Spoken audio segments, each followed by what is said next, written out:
একই ছাদের নিচে ৩ বছর, অথচ ওরা যেন দুজন অচেনা মানুষ। ঝগড়া নেই, শুধু তাদের মাঝে কোনো কথা নেই। নীলা নীল শাড়ি পরে সেজেছিল একটু প্রশংসার আশায়, কিন্তু রাশেদের চোখ তো শুধুই তার ফোনের স্ক্রিনে। খেতে বসেই রাশেদ রেগে আগুন, প্লেট ঠেলে দিয়ে বলল, সামান্য লবণের জ্ঞানটুকুও নেই, সারাদিন করোটা কি? নীলা কাঁপা গলায় জ্বরের কথা বলতে চাইল, কিন্তু রাশেদ শোনার প্রয়োজন মনে না করে না খেয়ে উঠে গেল। ঘরে গিয়ে নীলার ডায়েরিটা হাতে নিল সে। সেখানে চোখের জলে লেখা, আজ আমাদের বিবাহ বার্ষিকী, অথচ ও ভুলেই গেছে। তারিখ দেখে রাশেদের পায়ের নিচ থেকে মাটি সরে গেল।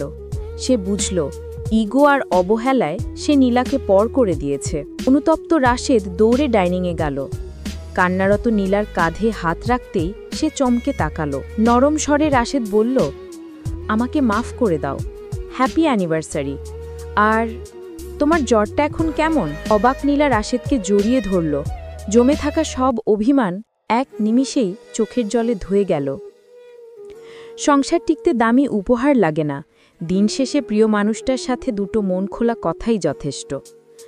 তবে কষ্টের বিষয় হলো, উপকারী গল্প কেউ লাইক, কমেন্ট, শেয়ার করে না।